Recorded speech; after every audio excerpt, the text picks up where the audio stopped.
almarhum itu tidak ada hubungannya sama kematian. Almarhum itu artinya adalah yang dirahmati Allah. Orang yang dirahmati Allah. Jadi kita semua mudah-mudahan juga sudah almarhum, karena selalu dirahmati oleh Allah. Cuman dalam kebudayaan kata almarhum diasosiasikan ke kematian. Nomor 2, menurut Allah tidak ada kematian. Pertama, Pak Muzamil, kata mati dalam bahasa Indonesia itu dalam bahasa Arab mautun. Kata mautun itu ada unsur mim atau m dan ta. Jadi sama dengan mati, m dan ta. Terus ada kata lain mata. Mata itu artinya kapan. Jadi kayaknya yang disebut meninggal itu, mati itu adalah momentum di mana seseorang naik derajatnya, di mana seseorang ibarat ulat kemudian menjadi kepompong, kemudian akan menjadi kuku. Bapak Joko Sudaryoto ibaratnya adalah beliau sudah selesai menjadi ulat, kemudian sekarang beliau bertapa sebagai kepompong, dan nanti kita akan berjumpa dengan beliau di surga sebagai kupu-kupu yang dipelihara oleh Allah Subhanahu wa Ta'ala. Jadi Pak Muzamil, saya mohon, menurut Allah tidak ada orang mati. Makanya selama hidup kita selalu harus punya hubungan rohani dengan setiap orang,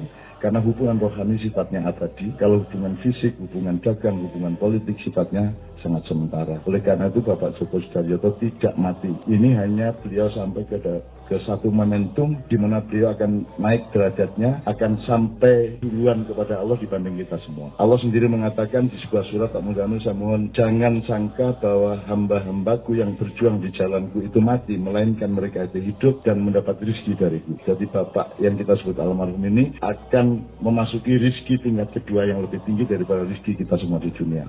Ayatnya Pak Muzamil. A'udzubillahi minasyaitonir rajim. Wa la tahsabanna alladziina qutilu fi sabilillahi amwata bal ahya'un 'inda rabbihim yurzaqun. Janganlah kamu menyangka orang yang mati di jalan Allah itu mati, mereka itu hidup insya Allah mendapatkan rezeki. Rezekinya berbeda-beda. Beliau sekarang memberikan rezeki yang luar biasa. Kalau rezeki kita itu cuman makan, motor, mobil, rumah yang bisa disapu oleh angin dan hilang menurut kesementaraan waktu. Jadi Mas Bobi, semua anak-anak almarhum, saya mohon dengan sangat meneruskan hubungan silaturahmi rohaniah dengan Bapak. Karena manusia tidak hidup sementara, manusia itu hidup abadi. Kholidina fiha abada. Kita terus menerus hidup, masalahnya adalah polanya berbeda. Jadi nek isi uler ngono kae carane bergaul kabudayane, nek wis kepompong ngono kae, nek wis kupu-kupu ngono kae. Nah, kita sebenarnya hidup ini untuk mempelajari bagaimana beralih secara ridho biridho sebagai ulat menjadi kepompong, menjadi kupu-kupu. Nah, ini saya ungkapkan ini karena cinta saya kepada Bobi, keluarga dan semuanya, karena hubungan saya sudah sangat lama dengan mereka. Rasulullah mengatakan khairul mau'idati mautun. Al-mautu khairu mau'idah. Kematian itu sebaik-baik nasihat. Jadi ada al-maqamul awal, lahir, ada maqamul tsaniyah, sunat atau khitan, al-maqamul tsalitsah, nikah. Kemudian ada makom yang paling tinggi yaitu al-maut. Sekarang beliau sudah memasuki makom yang keempat. Dan bagi semua orang yang mengantarkannya, para takziah sekalian, ini adalah momentum yang terbaik untuk hidup kita. Nasihat yang tertinggi dan ilmu yang paling puncak adalah kalau kita ingat kematian. Kematian adalah puncak ilmu. Bukan sarjana, bukan profesor, bukan kehebatan-kehebatan sifatnya dunia. Maka kita datang ke sini harus mendapatkan puncak ilmu itu, dan inilah sebaik-baiknya. Kalau kita sakit, kalau kita mengalami apapun, itu sebenarnya adalah cara Allah melampiaskan kerinduannya kepada kita semua, mendekatkan kita semua kepada Dia. Ada dengan cara sakit, ada yang kemudian dipercepat ingin ketemu sama hambanya dengan dipindahkan dari tahap awal kemudian ke tahap 4 dan seterusnya. Jadi Bapak-bapak Ibu sekalian, alhamdulillah. Jadi gini, kalau kematian itu nek wong Jawa kuwi puncak senenge kuwi orang guyu nek nangis. Nek guyu kuwi biasae ya seneng sithik-sithik, nek wis puncak senenge kuwi wis memuncak, wong Jawa mesti nangis. Jadi tangis dan tawa itu tidak seperti yang kita pahami dalam kehidupan sehari-hari.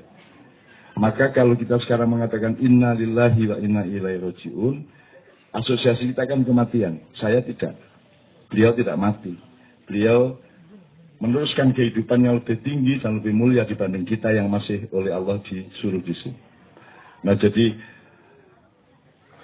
kematian itu sebenarnya kita sebut innalillahi wa inna ilaihi raji'un, itu cuma bawa setiap hamba itu dari Tuhan kembali ke Tuhan. Jadi beliau sekarang mudik lebih jauh kepada Allah. Sebenarnya semua kalimat thayyibah tepat untuk kita ucapkan. Kita ucapkan subhanallah tepat untuk kematian atau untuk momentum ini.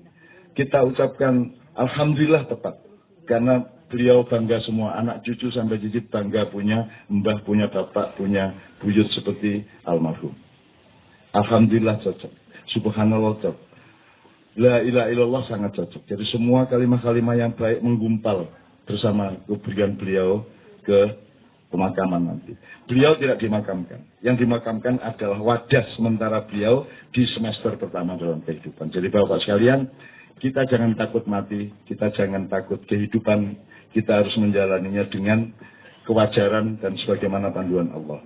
Saya berasal dari satu pesantren yang pedomannya adalah berani hidup, tak takut mati, takut mati, jangan hidup, takut hidup, mati saja. Ini agak setengah-setengah hafal. Saya ulang supaya saya sendiri hafal. Takut, berani hidup, tidak takut mati. Selama ini kematian menakutkan kita. Karena kita sangka mati itu adalah sesuatu yang bukan seperti yang seharusnya. Mati itu bukan mati. Mati itu beliau nanti akan berhadapan dengan malaikat mungkar nakir dan seterusnya. Jadi berani hidup, tidak takut mati. Takut mati, jangan hidup. Takut hidup, mati saja. Nah, sebenarnya hidup dan mati itu tidak ada. Yang ada adalah kata mautun, kata mata, kata mati. Mata itu artinya kapan. Jadi beliau sedang menjalani satu momentum di hamparan atau di alur kapan itu. Jadi sebenarnya hidup mati tidak ada. Karena kita semua kholidina fiha abada, kita hidup abadi bersama Allah Subhanahu wa taala. Dan saya mohon kepada Allah, semua yang hadir pada sore hari ini nanti kita juga akan kumpul bersama almarhum di surga Jannatul Naim. Itu bukan khayalan, bukan halusinasi, itu keyakinan dan tampaknya sudah kenyataan sebenarnya.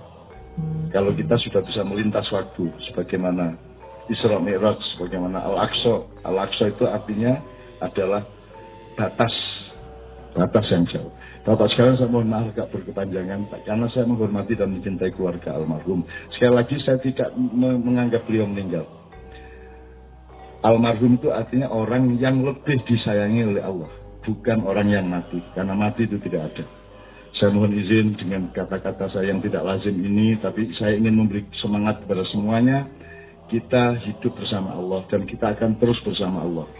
Sampai kapanpun kita akan bersama-sama. Dan supaya kita juga tetap menjadi saudara dan sahabat kapanpun nanti di surga. Kita bisa ketemu lagi seperti ini, kita bikin pengajian bareng-bareng, kita bersilaturahmi. Kalau boleh main gaple, kita main gaple di surga. Kalau tidak boleh, ya sudah tidak apa-apa. Yang penting kita bersilaturahmi.